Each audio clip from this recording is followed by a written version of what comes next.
할렐루야. 앞뒤 잡은 인사 나눕시다. 주님의 이름으로 사랑을 축복합니다. 한 번 더 선포합시다. 더 좋은 일이 많아질 것입니다. 그들 위해 장막을 치시니 라는 제목으로 하나님의 말씀을 함께 나누겠습니다. 한 남자가 여자와 사귀다가 이제 프로포즈를 하기 위해서 이 여친을요 자기 집으로 초대했습니다. 그래서 자기 집 앞에서 이 여자에게 좀 깜짝 이벤트를 하기 위해서 잠깐만 여기 기다리라고, 그리고 여기서부터는 이렇게 눈을 좀 가리고 가자고. 그래서 손수건을 꺼내어서 그 여친의 눈을 가리고요 손을 잡고 집을 지나 그 마당을 지나고 거실을 지나 이 남자 방에 딱 앉혀 놓았어요. 근데 그때 마침 거실에서 전화가 오는 거예요. 전화가 오니까 이 남자가 하는 말이, 여기 좀 가만히 있으라고, 내가 다시 올 때까지 그 수건 안대를 벗으면 절대 안 된다고, 그래서 꼭 이게 신신당부하고, 그리고 이 남친이 거실로 전화를 받으러 갔어요. 그런데 전화를 받으는 그 사이에 이 여자가 바로 이때가 기회다, 지금까지 막 참아왔던 방구, 얼마나 이렇게 남자에게 그 방구 트고 싶지 않았어요. 그래서 참고 참아왔던 그 방구를 남친이 딱 나가자마자 시원하게 붕 끄고, 붕 끄고, 그리고 남친이 돌아오기 전에 막 그 완전 범죄 치마 펄럭이면서 막 냄새 어세고, 막 이러고 있었어요. 그러고 막 있는데 이제 남자가 전화가 끊고 들어오는 소리가 나는 거예요. 그럼 또 조신하게 딱 앉아 있는 거예요. 다 앉아 있으니까 남자가 참 잘했다고, 그리고 이제 안대를 이제 풀어주는 거예요. 이벤트를 하려고 안대를 딱 푸는 순간 이 여자가 기절할 뻔한 거예요. 눈을 딱 보는 순간 주위에 보니까 자기의 친구 애인들이 둘러 앉아 있고, 그리고 온 가족들이 코를 막고 이렇게 조용히 있는 거예요.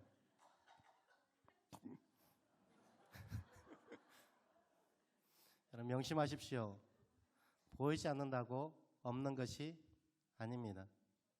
보이지 않는다고 없는 것이 아닙니다. 우리는 보이지 않는다고 없다라고 단정 짓습니다. 하나님은 보이지 않지만 여전히 우리와 함께 계시고요, 우리 안고 일어섬을 아시고요, 우리의 아픔도 아시고 우리의 중심까지 아십니다. 요한계시록 7장은요 요한계시록 6장 10절에 나오는 순교자들에 대한 질문에 대한 해답입니다. 6장 10절에 보면 큰 소리로 불러 이르되 거룩하고 참되신 대주제여 땅에 거하는 자들을 심판하여 우리 피를 갚아주지 아니하시기를 어느 때까지 하시려 하나이까 하니, 우리 피를, 우리가 이렇게 고통당하고 우리가 조롱당하는 우리를 어느 때까지 이렇게 놓아버려 두시겠습니까? 라고 탄식하면서 하나님께 물어봅니다. 그렇게 질문할 때 11절에 각각 그들에게 흰 두루마기를 주시며 이르시되 아직 잠시 동안 쉬되 그들의 동무 종들과 형제들도 자기처럼 죽임을 당하여 그 수가 차기까지 하라. 그 수가 차는 것, 이 수가 차기까지 너희는 잠깐 이렇게 고통을 당한다. 그러면서 그 수가 차는 것을 7장, 요한계시록 7장에서 자세하게 묘사해 주고 있습니다. 그래서 요한계시록 7장은요 하늘 부자의 모습을 그리고 있는데요, 그곳에는 아무도 능히 셀 수 없는 큰 무리가 흰 옷을 입고요 손에 종려가지를 들고 보좌와 어린 양 앞에서 구원하심이 보좌에 앉으신 우리 하나님과 어린 양에게 있도다 라고 큰 소리를 외치며 예배하고 있습니다. 이렇게 큰 소리를 예배하는 흰 옷 입은 자들에게 하나님의 장막이 임하게 되어지고요, 하나님이 그들과 함께 가셔서 지금까지 그들이 했던 모든 수고를 보상해 주세요. 그들의 눈에서 눈물을 닦아주시고요, 그들을 위로해 주시고 다시는 줄이지도, 다시는 목마르지도, 다시는 이 땅에 어떤 권세도 너희를 해하지 않게 너희를 지키시고 보호하겠다. 나는 너희의 선한 목자가 될 것이다. 라는 이 놀라운 하나님의 위로의 모습을 7장에 그려주고 있습니다.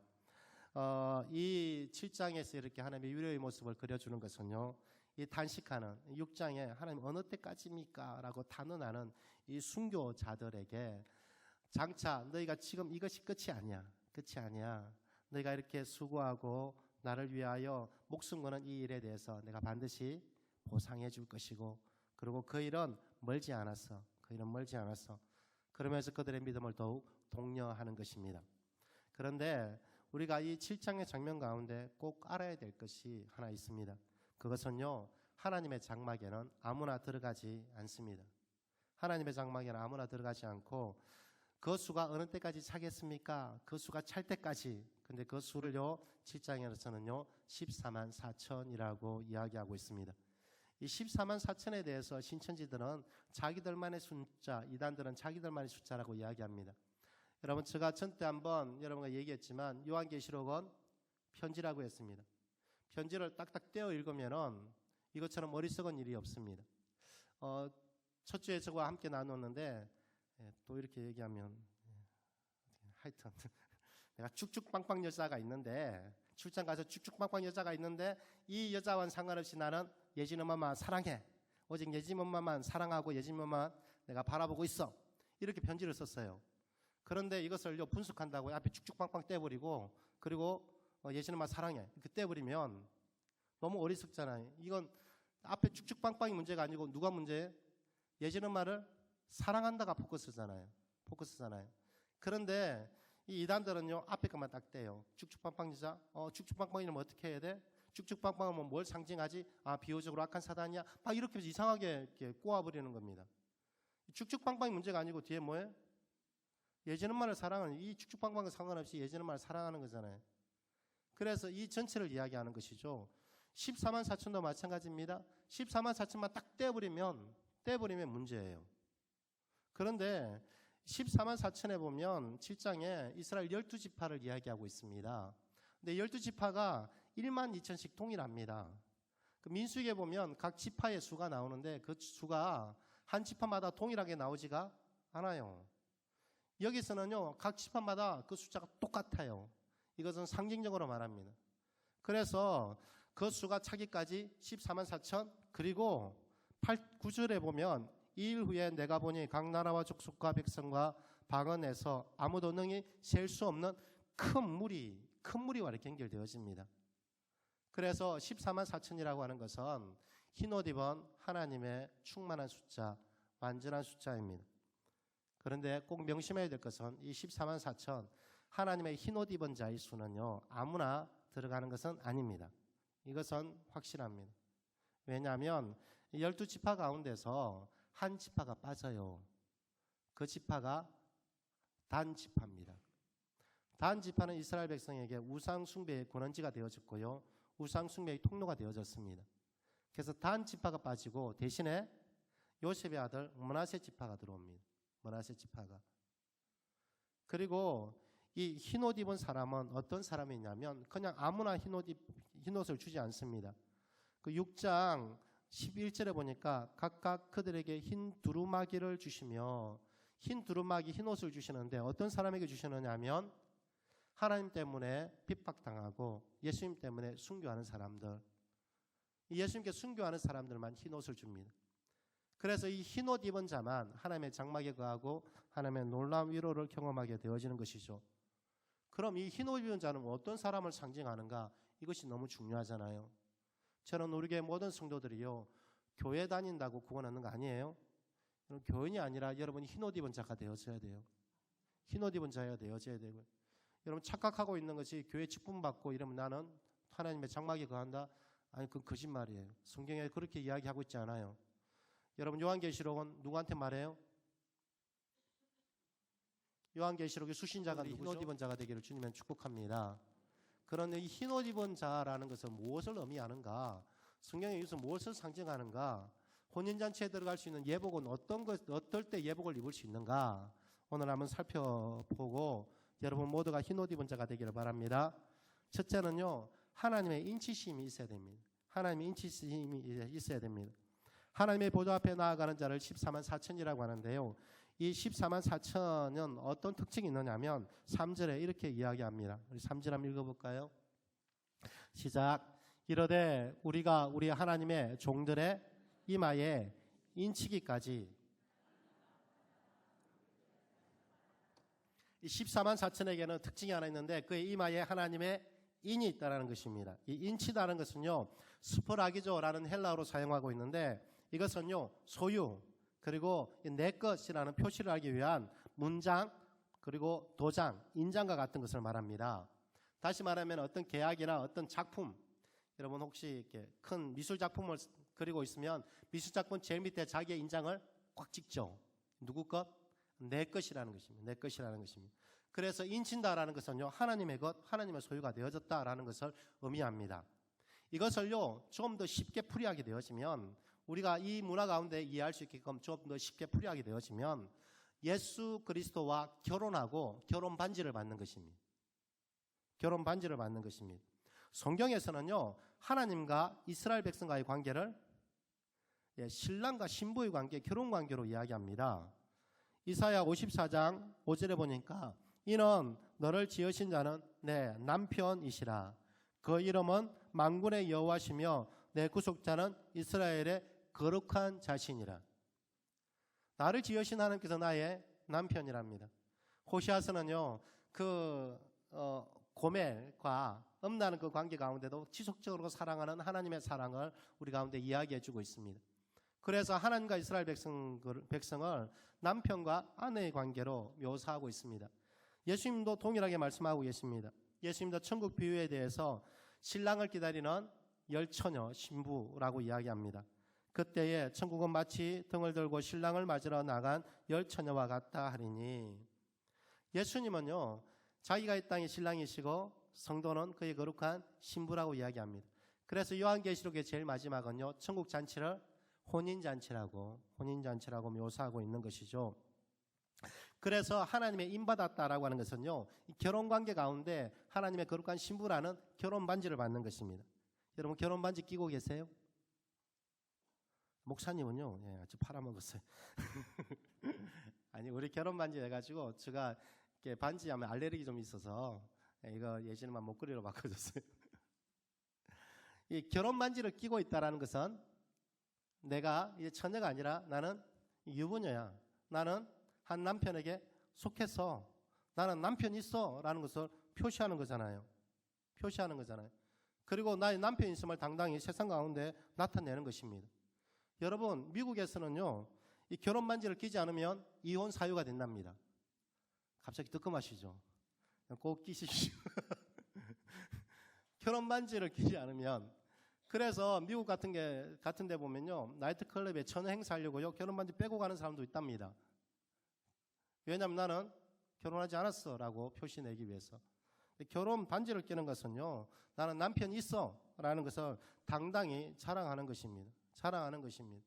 예수님과 결혼하고 예수님의 입맞은 자, 결혼 반지가 있는 사람은요, 나의 남편은 예수님이셔. 나의 주는, 나의 소유는 예수님의 것이야. 이것을 당당히 선포하는 것입니다. 아니, 그냥 혼자만 아는 것이 아니에요. 결혼했다라는 것은 공포하는 것입니다. 그런데 이것이 얼마나 위험한 일이냐면요, 초대교회 시대는요, 로마 지배하에 있는 시대였습니다. 로마 지배 안에서요, 로마 황제 숭배 상상을 강요했습니다. 모든 로마 시민에게 너의 주인은 로마 황제야. 너의 구원자는 로마 황제야. 이 고백을 강요했던 시대입니다. 그런데 하나님의 인받은 자, 예수님이 나의 주인 되고 나의 남편이라고 예수님의 결혼 반지를 받은 사람은, 그들은 로마 황제가 나의 주인이 아닙니다. 예수님이 나의 신랑 되시고 나의 남편 되시고 예수님이 나의 주인이십니다 라고 이렇게 공포하는 거예요. 로마에서 보니까 로마 황제가 그의 주인이 아니라 예수님을 그의 주인으로 모시는 백성이기에 그들은 반역자입니다. 그래서요, 로마가 그리스도인들을 핍박하기 시작했고요, 그래서 순교, 그들을 죽이기 시작한 것입니다. 이런 순교의 모습이요, 요한계시록 7교회에 쓴 편지 가운데 특히 버가모 교회에 거론됩니다. 특히 이렇게 순교자의 이름을 아무 이렇게 기록하지 않는데 버가모 교회만 안디바라는 인물을 지명하여 거론하고 있습니다. 이 안디바는요, 도미티안 황제 때 황제를 신으로 섬기라는 압력에도 굴하지 않고 믿음을 지키고 고문을 당했습니다. 이 고문에도요, 그는 로마 황제가 내 주인이 아닙니다. 나의 남편은 예수 그리스도이십니다. 이걸 계속 선포하는 거예요. 그러면서 마지막으로 이제 고문하는 것이 놋으로 만든 큰 솥 있죠. 놋으로 만든 큰 솥에 안디바를 넣습니다. 그리고 밑에 불을 가열합니다. 그 철판이 계속 더워오잖아요. 그러면서 자기 살찜이 녹아져 가는데 이 로마 군인들이 너의 주인은 로마 황제야라고 고백하면 꺼내줄게 그럽니다. 자기의 온몸이 녹아가고요. 온열기가 자기를 뒤엎고 그 화기가 자기를 엄습해오는 그 순간까지도요. 안디바는요. 로마 황제가 나의 주인이 아니라 나는 그리스도에게 속하였습니다. 예수 그리스도 나의 주 되시고 예수 그리스도 나의 신랑이십니다. 이렇게 고백합니다. 그리고 그 자리에서 순교합니다. 그 자리에서 순교합니다. 안디바라는 이름의 뜻은요. 모든 악과 어려움, 불신앙적인 요소를 대항한다라는 뜻입니다. 안디바는 한 사람의 이름이라기보다는요. 모든 세상 가운데 대항하는 그리스도의 신실한 증인들, 그 순교자들 전체를 묘사하는 인물이기도 합니다. 순교자를 헬라어로 말투스라고 합니다. 말투스는요. 증인이라는 뜻입니다. 결혼 반지는 예수님 내 삶의 주인이심을 세상 가운데 당당히 공포하는 것입니다. 세상 가운데 알리는 것입니다. 여러분은 세상 가운데 나는 그리스도인입니다. 나는 그리스도인입니다. 이렇게 당당히 선포하십니까? 세상에서 나는 그리스도인입니다. 이렇게 당당히 선포하는 그 순간부터 우리는 손해보고 힘든 삶을 살아갑니다. 괜히 내가 양보해야 되고요. 지금 막 화가 내고 지금 분노해야 되는 그 시기 가운데 내가 예수 그리스도인이라는 그 때문에 참아야 되고요. 다른 사람보다도 더 섬겨야 되고요. 다른 모든 사람이 퇴근했음에도 불구하고 그리스도인이라는 그 이유 때문에 남아서 혼자 청소를 해야 됩니다. 그런데 아무도 알아주지 않습니다. 아무도 알아주지 않고 세상 사람들 것이 당연한 것 같이 여기고요. 더 나아가 그렇게 하지 않으면 조롱하고 핍박합니다. 어찌 보면 이 세상을 살아갈 때 나는 그리스도인입니다 라는 것을 숨기는 것이 더 편안한 삶입니다. 적당히 타협하고 살아가는 것, 이것이 훨씬 편안합니다. 그런데 흰옷 입은 자, 결혼 반지를 가진 사람은요. 이 세상 가운데 나는 그리스도인입니다 라고 당당히 선포하는 자입니다. 비록 그의 앞에 손해가 올지라도, 비록 그의 앞에 박해가, 핍박이, 그리고 조롱이 온다 할지라도 그럴 때 하나님께서요. 그들의 모든 수고를 친히 보상해 주세요. 그들에게 눈물을 닦아주시고요. 그들 가운데 오셔서 다시는 줄이지도 다시는 목마르지도 않을 것이며 나는 너의 선한 목자가 될 것이라고 말씀해 주는 것이죠. 나 때문에 참 많이 참았구나. 나 때문에 참 많이 손해봤구나. 너무 고맙다. 네가 너무 자랑스럽다. 그러면서 곁에서 하나님께서 넘치는 위로로 그를 안아주시는 것이죠. 저는 여러분들이 세상에 나가서 나는 그리스도인입니다. 좀 당당히 내 삶의 주인은 예수 그리스도이십니다. 당당히 선포하는 하나님의 입맞은 자, 예수 그리스도와의 결혼 반지가 있는 하나님의 거룩한 신부가 되기를 바랍니다. 그 모습을 보고 하나님은 자랑하세요. 자랑스러워하세요. 그런데요, 무엇보다 꼭 명심해야 될 것이 하나 있습니다. 여러분, 결혼 반지만 있다고 해서 다 되는 것이 아닙니다. 결혼 반지뿐 아니라 이것은 결혼 반지는 하나의 형식이에요. 결혼 반지보다 더 중요한 것이 그 마음의 중심이에요. 신랑에 대한 사랑이 증명되어져야 됩니다. 예수님에 대한 사랑이 증명되어져야 됩니다. 우리 주 예수 그리스도께서는요, 우리를 위하여 이 땅에 오시고 그리고 다시 결혼 관계를 맺으시고 부활하셔서 하나님 편에 가십니다. 하늘 보좌에 올라가시면서 예수님께서 하신 말씀이요, 거처를 예비하러 가신다고 합니다. 요한복음 14장 1절에 보니까 너희는 마음에 근심하지 말라. 하나님을 믿으니 또 나를 믿으라. 내가 너희를 위하여 거처를 예비하러 가노니 가서 너희를 위하여 거처를 예비하면 내가 다시 와서 너희를 내게로 영접하여 나 있는 곳에 너희도 있게 하리라 라고 말씀하십니다. 이것은 이스라엘의 결혼 예식을 통하여 우리 가운데 비유적으로 이해하기 쉽게 말씀해 주는 것입니다. 이스라엘의 결혼 예식은요, 이 남자가 어떤 여자를 보고 너무 좋아하잖아요. 근데 그 여자를 보고 가서 그러면은 프로포즈를 합니다. 그리고 프로포즈를 하면 그 프로포즈 가운데 여자가 오케이 하면 결혼이 성사되어집니다. 약혼식이 되어지죠. 약혼식이 정혼식이 되어지고 정혼식이 되어졌다면 그 결혼식처럼 동네 잔치를 합니다. 동네 잔치를 하고 다시 이 신랑은 여자를 그곳에 신부를 놓아두고 거처를 마련하러 갑니다. 신혼방을 준비하러 가시죠. 신혼방을 준비하러 다시 가서 그 기간이 한 약 1년 정도 됩니다. 그리고 거처가 마련되어지면 다시금 신랑이 와서 그 신부를 신혼집으로 데려가요. 그럴 때 결혼이 완성되어집니다. 예수님은 이 관계를 예수님이 땅에 오셔서 하신 일을 그대로 말씀해 줍니다. 예수님 우리를 사랑하셔서 이 땅에 오십니다. 그리고 우리 가운데 프로포즈 하세요. 나를 영접하는 자마다 하나님의 자녀가 되는 권세를 주신다고. 그래서 예수님을 나의 신랑으로 영접하게 되어지죠. 그렇게 결혼이 성립되어지면, 믿음으로 얻게 되어지면 예수님께서 다시금 하나님 나라에 오래가셔서 그곳에서 신혼방, 거처를 마련하십니다. 이 거처를 다 마련하게 되어지면 예수님께서 다시 오셔서 우리를 그 거처로 인도하시는 것이죠. 그래서 그 영원한 거처에 거하는 것이 완전한 결혼 생활의 완성을 의미하게 되어집니다. 그런데 여러분, 약혼식을 하고 나서 처소를 마련하기 위해서 신부를 떠나는 이 1년의 시간은요, 이 1년의 시간은 꼭 명심하고 알아야 될 것이 신랑에 대한 신부의 사랑을 증명하는 시간입니다.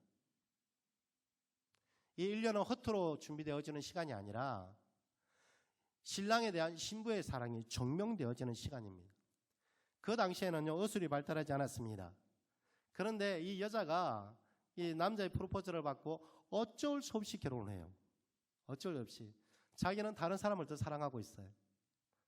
어쩔 수 없이 다른 사람을 더 사랑하는데 어쩔 수 없이 집안에 때문에 어떻게 해서 어쩔 수 없이 결혼하게 되어졌어요. 자, 그러다가 이 1년의 기간 동안에 신랑이 떠나 있습니다. 그런데 이 진짜 사랑했던 사람과 정분이 났어요. 정분이 났으면 지금은 임신 테스트기도 있는데 그 당시는 지금 DNA 검사도 있죠. 근데 그 당시는 그런 것이 전혀 없었어요. 전혀 없었는데 이것을 알 수 있는 방법은 1년이 지나면 알아요. 1년이 지나면. 왜냐하면 임신하는 기간이 10개월이기 때문에. 그런데 이 1년 동안 그 사람의 몸의 이상이 전혀 숨길 수가 없어요. 사람이 임신하는 것도 전혀 숨길 수가 없는 거예요. 그래서 1년 기간을, 약 1년 기간을 두는 것은요, 그 여자가 정말 정결한 신부인가를 테스트하는 거예요. 테스트하는 거예요. 내가 예수 그리스도, 아니 내 남편과 결혼하고요, 결혼 반지가 있어요. 그리고 이 아내가, 남편이 저 먼 나라로 출장은 한 1년 동안 가 있어요. 한 1년 동안 가 있다가 그때 아싸 그러면서 이 아내가 이 남자, 그 남자 막 만나요. 그러면서 그 올 날만 딱 체크하고 있어요. 그리고 오기 한 달 전에 다 정리해요. 다 정리해요. 그리고 나는 정결한 신부야. 물론 우리의 삶은 그것이 가능합니다. 그런데 하나님은 우리의 모든 삶을 보고 계세요. 다 보고 계세요. 그래서 정말 예수님만 사랑하는가를, 이것을 테스트하는 것이 우리 인생, 이 땅을 살아가는 시간들입니다. 여러분, 혹시 옛날에 신파급 눈물 없이 볼 수 없어요? 아, 이 어찌한 일인가? 이수일과 심순애, 혹시 아십니까? 이수일과 심순애. 이 심순애가요, 이수일의 바지끄댕이를 잡고 있을 때 이수일이 하는 유명한 말이 있습니다. 아, 김중배의 다이아몬드가 그렇게도 좋더냐?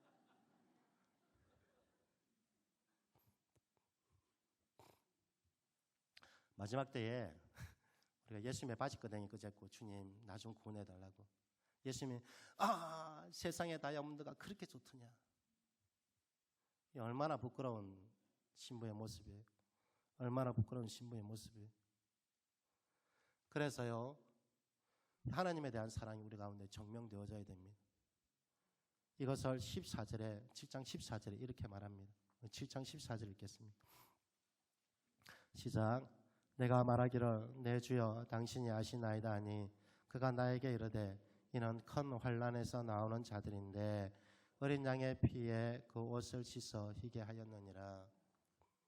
흰 옷 입은 사람, 희게 하는 딱 조건이 하나 있어요. 그 조건이 뭐냐면 큰 환난에서 나오는 자입니다. 큰 환난을 통과한 자입니다. 흰 옷 입은 사람은 큰 환난을 통과한 자입니다. 큰 환난을 통과하면서요, 나의 신랑에 대한, 예수님에 대한 사랑이 진짜인가를 아는 것이죠. 나의 사랑이 진짜인가를. 여러분 가운데 고난이 오고 시험이 오는 이유 딱 한 가지입니다. 하나님을 향한 그 사랑을 테스트하는 시간이에요. 그럼에도 불구하고, 이 모든 것이 없음에도 불구하고 나는 신랑만을 원하고 신랑만을 사랑하는가, 이것을 테스트하는 것이죠. 테스트하는 것이죠. 고통과 환난이 와요. 정말 생명의 위협이 와요. 그럼에도 불구하고 나의 신랑은 오직 예수 그리스도 있습니다. 나는 신랑이 가지고 있는 뭔가가 좋은 것이 아니라 신랑 그 한 분이면 충분합니다. 신랑 한 분이면 충분합니다. 그래서 모욕도 당하고요, 조롱도 당하고요, 수치도 당하고요, 칼의 위험도 당합니다.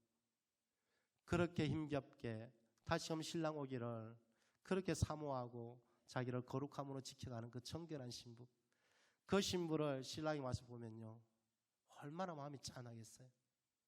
그래서 그의 품에, 신랑의 품에 안으면서 그를 쓰다듬어 주고요, 눈물을 닦아주고요, 위로해 주면서 고맙다, 나를 사랑해줘서 고맙고, 나를 사랑해주고 고마울 뿐 아니라 그렇게 잘 견뎌줘서 고맙다, 얼마나 힘들었겠니, 너무 고맙다.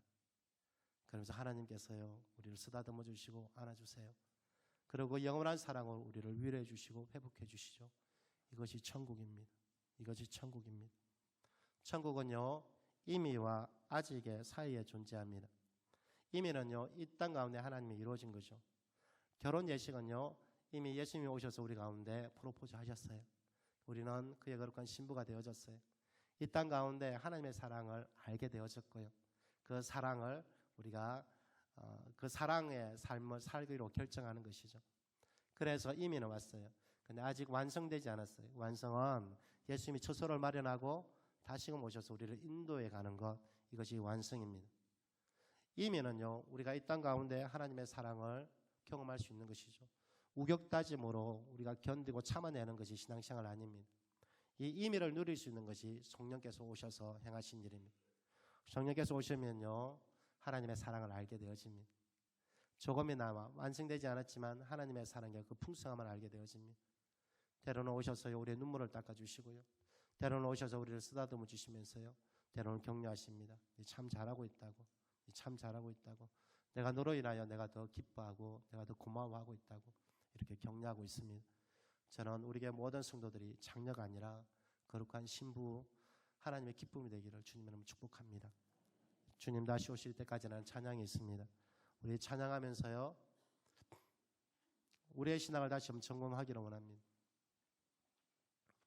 내가 김중배의 다이아몬드를 위해서 신앙생활을 하는지, 아니면 오직 나의 신랑 되시는 예수 그리스도만 사랑하는 것, 오직 예수 그리스도만, 하나님만 구하는 하나님의 거룩한 신부인지, 나의 기쁨이 예수 그리스도가 되게 하여 주시고, 나의 삶의 이유가 예수 그리스도가 되게 하여 주시고, 내 삶의 전부가, 나의 사랑이 예수 그리스도가 되게 해달라고 좀 우리가 주님 다시 오실 때까지 찬양하고 기도합시다.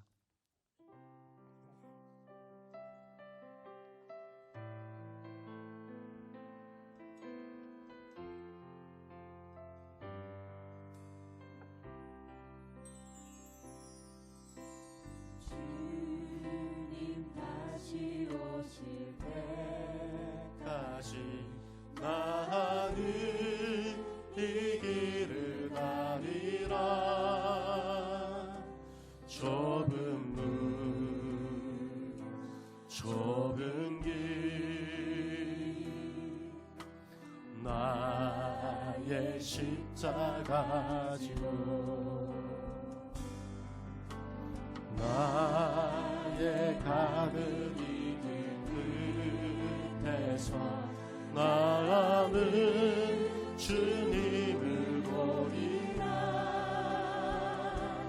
영광에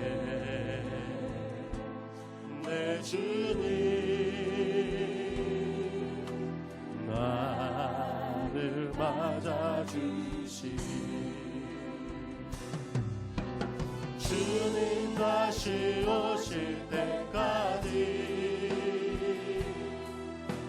나는 일어나 달려가리라. 주의 영광 온 땅 덮을 때 나는 일어나 노래하리. 내 사모하는 주님 온 세상 구주시라. 내 사모하는 주님 영광의 왕이시라. 다시 한번 고백합니다. 주님 다시 오실 때까지, 주님 다시 오실 때까지 나는 이 길을 가리라. 좁은 길 나의 십자가 지고 나의 가는 이 길에서 나는 주님을 보리라. 영광의 내 주님 나를 맞아주시니 주님 다시 오실 때까지 나는 일어나 달려가리라. 주의 영광 온 땅 덮을 때 나는 일어나 노래하리. 내 사모하는 주님 온 세상 구주시라. 내 사모하는 주님 영광의 왕이 내 사모하는 주님 내 사모하는 주님 온 세상 구주시라. 내 사모하는 주님 영광의 왕이. 좀 이 사람께 기도하기를 원합니다. 하나님 오직 주님만을 구합니다. 오직 신랑 되시는 예수 그리스도만 구합니다. 예수 간절히 주님의 사랑을 구하며 함께 기도하겠습니다. 다 같이 기도합니다. 하나님 아버지 그렇습니다. 하나님 아버지 그렇습니다. 하나님 다루는 것이 아닙니다. 오직 예수 그리스도, 하나님 오직 예수 그리스도 나의 신랑만을 구합니다. 하나님 내가 그리스도인이고 내가 그리스도의 신부임을 하나님 이 땅 가운데 당당히 선포하는 자가 되게 하여 주옵소서. 나는 그리스도인입니다. 나는 그리스도인입니다. 나는 세상의 빛입니다. 나는 그리스도인입니다. 나는 세상의 빛입니다. 하나님 뜻과 가도 내가 선포하게 하여 주시고 하나님 내가 내 공공연하게 선언하게 하여 주시며 하나님 내가 자랑하게 하여 주옵소서. 무엇보다 하나님 오직 예수 그리스도, 하나님 오직 우리 주 예수 그리스도만 사랑하는 하나님 주의 거룩한 신부가 되게 하여 주옵소서. 다른 어떤 것이 없어도 됩니다. 오직 예수 그리스도만, 오직 예수 그리스도.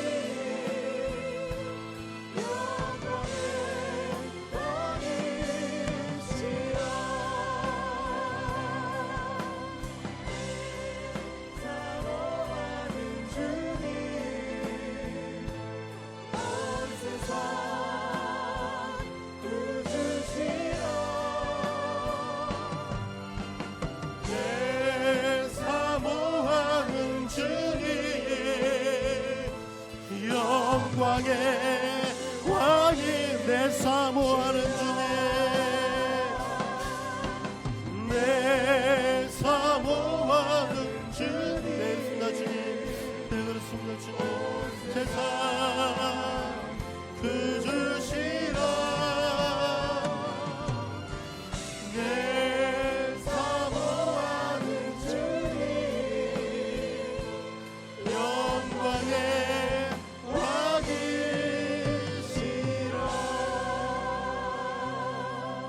하나님 감사합니다. 하나님 감사합니다. 하나님 감사합니다.